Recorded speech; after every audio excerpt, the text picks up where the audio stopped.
Okay, family, Shalom. We're going to get into it today about the controversy over Zion. Here's a book called The Art of the Ancient Near East. And we're going to take a look at what these Israelites looked like in ancient times. You see the locks, Sennacherib, witnessing the capture of the Judean city of Lachish. When you read the book of Kings and you see those locks on their hair, you see that calf, that bull that was being worshipped in ancient times. Same thing on Wall Street. And you have the Persians. It's like the deeper you go into history, the darker the skin. This is on the Ishtar Gate in Babylon, still standing to this day. And the inhabitants of that land today are not the original people. So when you look here, you see the woolly hair, like it says, Yeshua of Christ, or Mashiach. You see those Judites, those Israelites with that woolly hair, giving you images of what the original people look like. And you know, today you see all these explosions in this land of Gaza, and it's like they always have a camera ready before the destruction, just like 9/11, because it's all pre-planned, of course, as we know. And if you're just stumbling upon this, you know, this is all just their pretext to do what they want to do.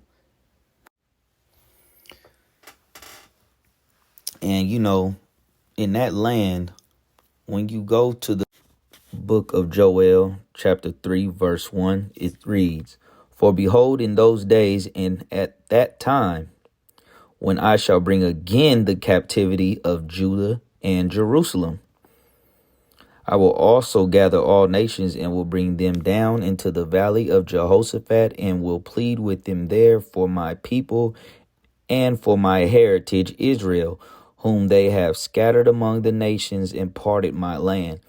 And this is what they did, you know, from 70 AD, scattering to Timbuktu, on all the west coast of Africa, transatlantic slave trade, and also the Ishmaelites having their hand into the slavery of the Most High's chosen people. This curse of Deuteronomy 28, Leviticus 26, the prophecies of Isaiah, Jeremiah. So this troop going out, they want to just block it as if it's hate speech, but so confused about what's going on in the world today. But it's very clear. This is the judgment of Edom and all the nations that partook and that are still partaking in the destruction of God's people scattered worldwide, and even destroying their own people through the entertainment, the snatching of souls through sin, just pushing the narrative that you can do what you want in this world. And the Most High has a problem with this. He says, verse 5, let's start at verse 4. "Yea, and what have ye to do with me, O Tyre and Zidon, and all the coast of Palestine? Will ye render me a recompense? And if ye recompense me swiftly and speedily, will I return your recompense upon your own head? Because ye have taken my silver and my gold, and have carried away into your temple my goodly and pleasant things." That is, until I started exploring the subject in greater depth, and especially after reading an incredibly enlightening book called The Legacy of Arab Islam in Africa by John Alambilla Azuma. My whole perspective and understanding has changed dramatically, and I would like you to tell us more about this subject. The success of Muhammadan Islam in deceiving, misinforming, deforming, and contorting both history and reality over a period of almost 1400 years has been astounding. That is, until now. The greatest tragedy about this particular subject is that most of the descendants of African slavery, the black people in the Americas, around the world, as well as among the African blacks, are totally ignorant of the actual facts. Before we lose the concentration of our listeners, I would like to make the following statement and then prove it. That the worst, most inhumane and most diabolical institution of the black African slave trade was initiated, refined, perpetrated and implemented by the Mohammedan Arabs and later aided and abetted by the black converts to Mohammedan Islam. I predict that, as usual, the two subcultures, those of denial of facts and of political correctness, will attack us without once disproving a single statement and or conclusion that we make. Slavery was not created by the white races, because it has existed throughout human history and practiced by every tribe, culture, civilization, racial group and religion. In fact, the very word slavery has its root in the name Slav, based upon the Slavic peoples of Europe who were subjugated by other Europeans. It is not common knowledge that the Arabic word abd is synonymous with the meaning of slave. For example, Abdullah means literally the slave of Allah, and that in the language of the Arabs, all black peoples are called abid, plural, for slaves. While much has been written concerning the transatlantic slave trade, surprisingly little attention has been paid to the Islamic slave trade across the Sahara, the Red Sea and the Indian Ocean.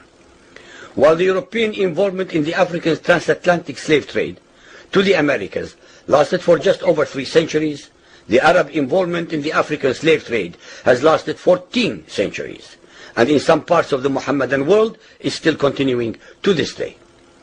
The birth of Mohammedan Islam and its conquests brought about the birth of institutionalized, systematized, and religiously sanctioned slave trade on a massive and global scale. In fact, the Quran allows the taking of slaves as booty or reward for wars of aggression against any and all unbelievers, most of the human population. This has led to an enormous number of so-called holy wars, jihad in Arabic.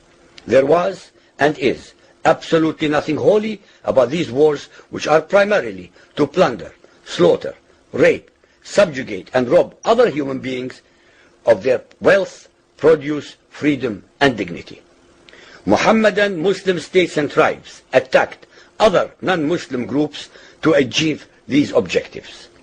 Although Islamic jurisprudence laid down regulations for the treatment of slaves, however, incredible and heinous abuses have occurred throughout the history of Mohammedan Islam. By the Middle Ages, the Arabic word abd was in general used to denote a black slave, while the word mamluk referred to a white slave.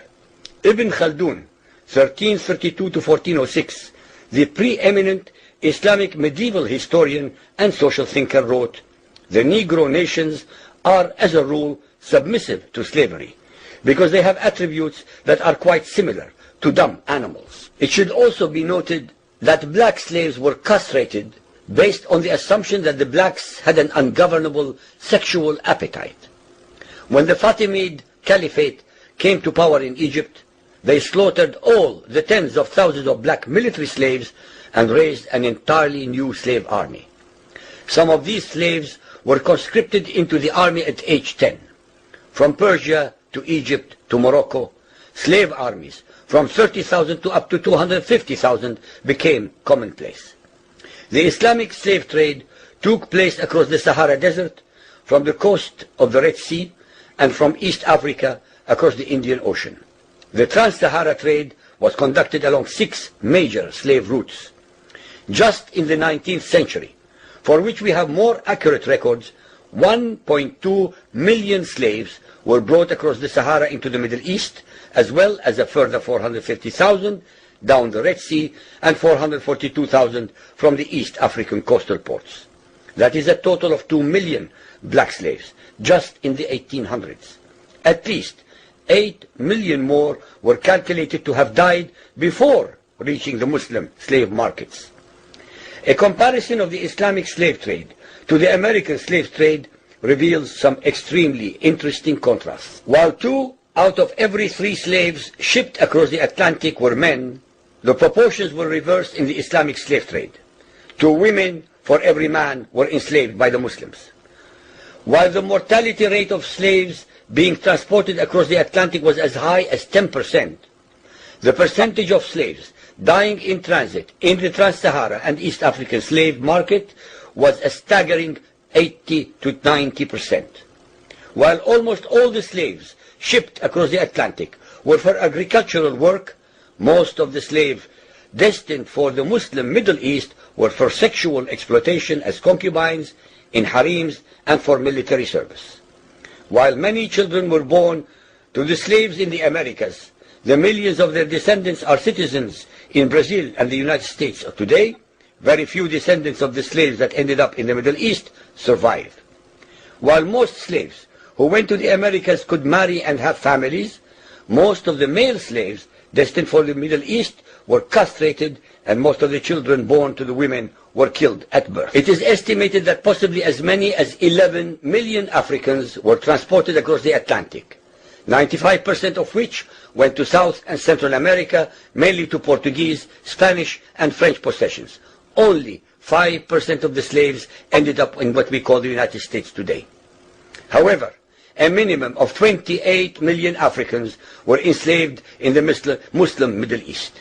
Since at least 80% of those captured by Muslim slave traders were calculated to have died before reaching the slave markets, it is believed that the death toll from 1400 years of Arab and Muslim slave raids into Africa could have been as high as 112 millions.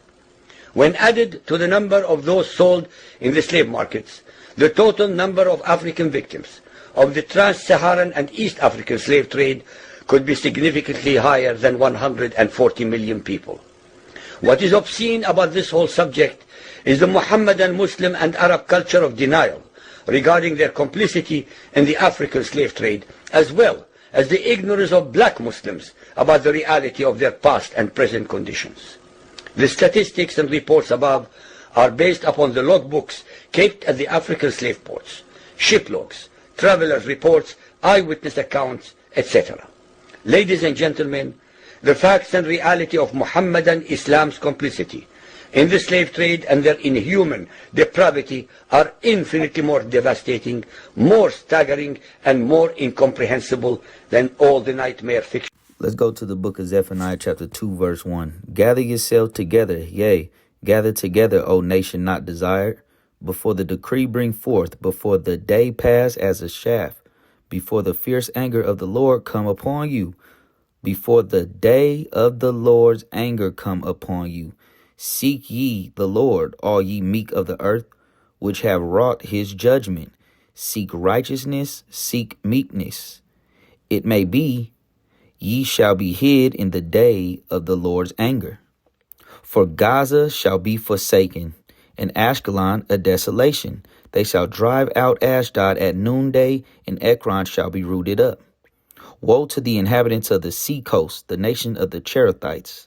The word of the Lord is against you, O Canaan, the land of the Philistines. I will even destroy thee, that there shall be no inhabitant. Why?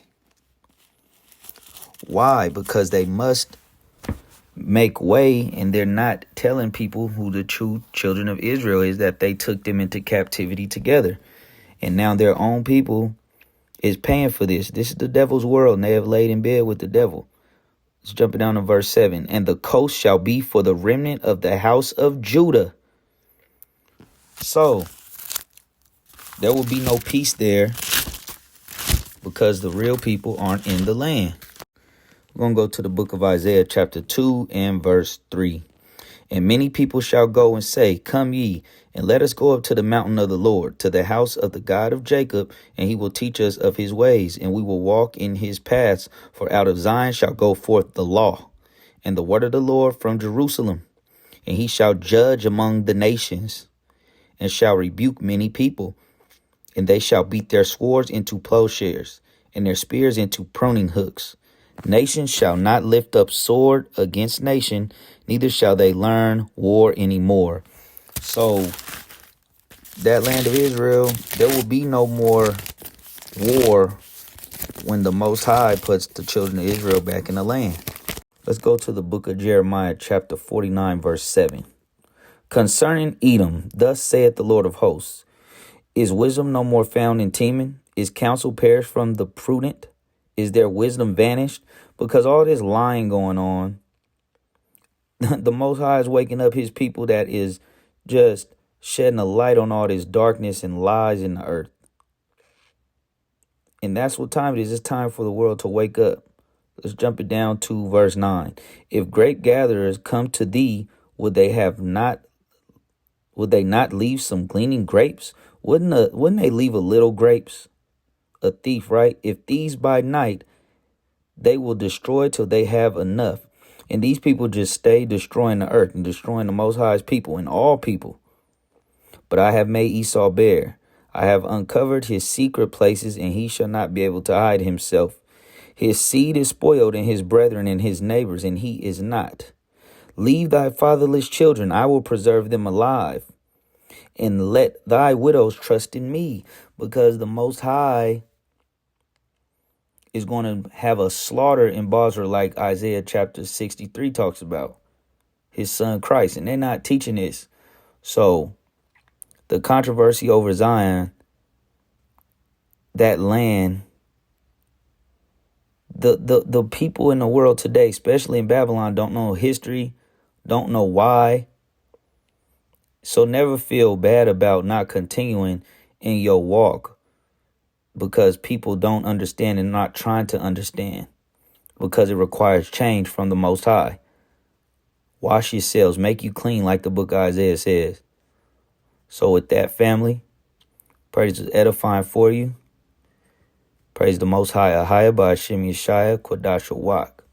Shalom.